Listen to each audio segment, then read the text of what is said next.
To mark 25 years of publication, Vintage Guitar Magazine is celebrating with a list of the 25 most valuable vintage guitars. Collectors, players, and vintage aficionados prepare to drool because here are the top 25 most valuable guitars. At number 25, the final step in the early evolution of Leo Fender's classic, the 1952 through 1961 Fender Telecaster was one of the first commercially successful, mass-produced guitars. Number 24, the 1947 through 1964 D'Angelico New Yorker. John D'Angelico started luthier training at the age of 9 and studied violin making, which influenced his archtop designs. His are considered some of the finest instruments ever made.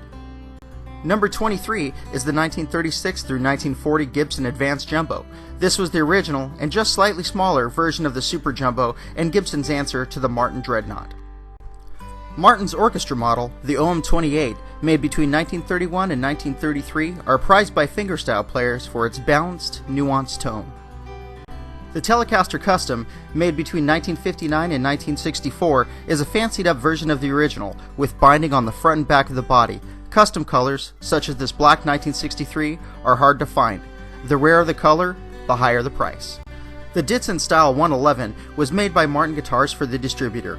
This model was the basis for Martin's own Dreadnought, and the models made between 1923 and 1930 are particularly collectible. The 1959 through 1962 Fender Stratocaster comes in at number 19, the axe that led the way as guitar-driven pop music moved to the forefront. The Strat was cutting edge, with a body that was thinner and lighter and had an evolutionary vibrato. The 1932 through 1936 Martin D18 was one of the first Martin guitars capable of driving a band with its bass response and volume. Another Martin guitar comes in at number 17, the 1927 through 1938 Martin Double-Aught 45. The smaller body and fancy appointments are favored by fingerstyle players and collectors. With less than 100 originally made, the 1956 through 1964 Gretsch White Penguin comes in at number 16. This was the solid body version of the Gretsch White Falcon. The 1958 and 1959 Gibson ES335 TD comes in at number 15.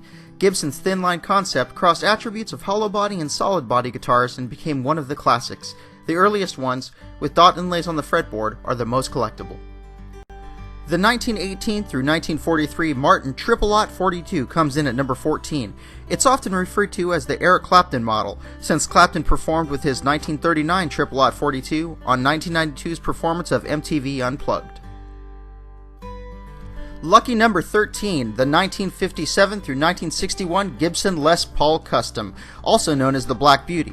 The fanciest version of the original Les Paul, it was given a black finish, binding on its body, neck, and headstock, gold-colored hardware, and block inlays on its fretboard. The 1950 and 1951 Fender Broadcaster comes in at number 12. This was Leo Fender's first Spanish-style guitar and was also the first to incorporate a bolt-on neck, which lent well to mass production. Its single cutaway design is simple, and its workman's appeal never waned.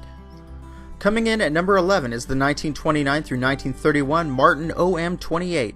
Unlike other Martins, the first version today is most revered, with its pyramid end bridge and banjo-style tuners. D'Acquisto archtops coming in at number 10. Luthier James D'Acquisto apprenticed under the famed John D'Angelico.